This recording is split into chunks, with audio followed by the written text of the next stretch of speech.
So this is the crucial revolution, and COVID is critical because this is what convinces people to accept, to legitimize total biometric surveillance.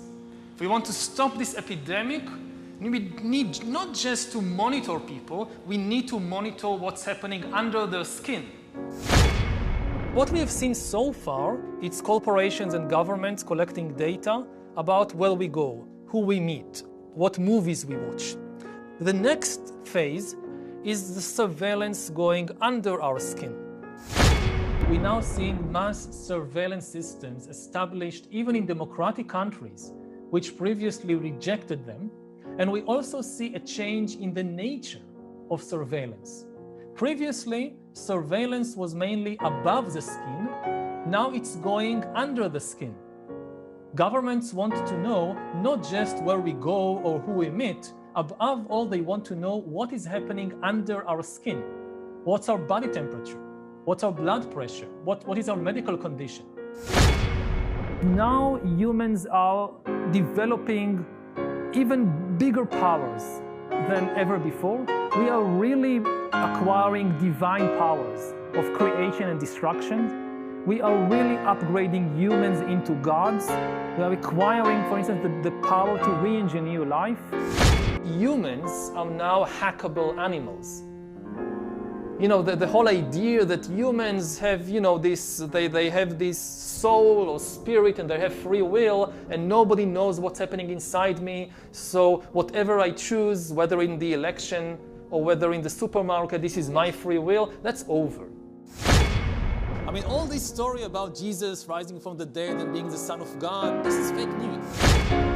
I know that in recent years, we saw populist politicians undermining deliberately the trust that people have in important institutions like universities, like respectable media outlets. These populist politicians told people that, say, scientists are this small elite, disconnected from the real people. You shouldn't believe them. And you had all these conspiracy theories that climate change is just a hoax, it's not real, and that the earth is actually flat, and that vaccination are bad for you, and this spread. But I don't think it's too late. Especially in an emergency, people can change their views very fast and they can discover hidden reservoirs of trust. You look in this crisis, who do people trust? They trust scientists above everything else. In all countries. In Israel, they closed down the synagogues. In Iran, they closed the mosques. Churches all over the world are telling people don't come to church. The Pope is doing all these ceremonies on Zoom or YouTube. And why do they do all this? Because the scientists recommended it. Even the religious leaders have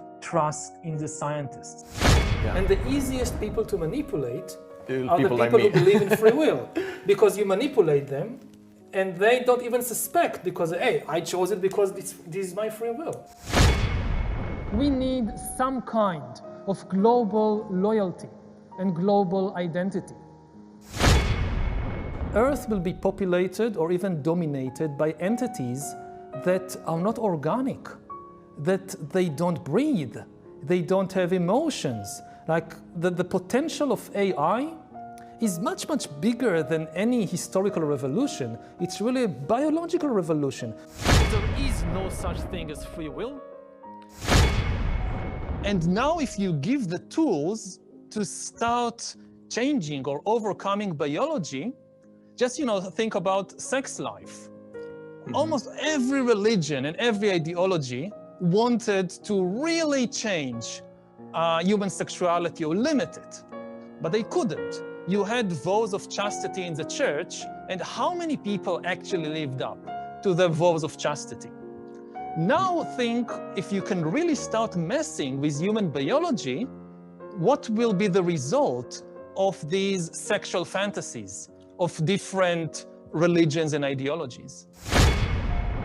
Then the big political and economic question of the 21st century will be, what do we need humans for? Or at least, what do we need so many humans for? Do you have an answer in the book? At present, the best guess we have is keep them happy with drugs and computer games. An algorithm is able to take into account thousands and thousands of data points, each with a very small weight. And if you ask why the algorithm rejected my request for a loan, so the bank can print out millions of pages of data and tell you, that's why. The algorithm went over all this and calculated that you are not creditworthy. And our minds just can't understand this type of decision making. And it can be on a personal level, it can also be on the level of an entire country. That to decide whether to raise or lower interest rate, for example. It will not be done by a human banker or finance minister, it will be done by an AI. Already today, how many people really understand the financial system? I guess less than 1% of people really understand finance. In 20 years, the number of people who will be able to understand the global financial system will be exactly 0. Good evening, Mr. Harari. Thank you so much for sharing your thoughts with us tonight. My question indeed is a bit more personal. You've called yourself a prophet tonight, or you use the word. I repeatedly denied. Yeah, well. How you feel being so influential?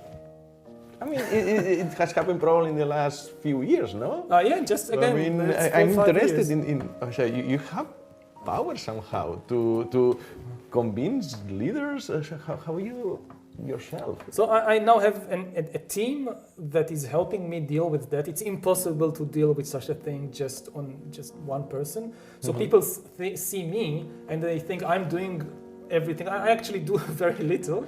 And the people who really work hard are my team members who organize this and everything. I'll send you a CV.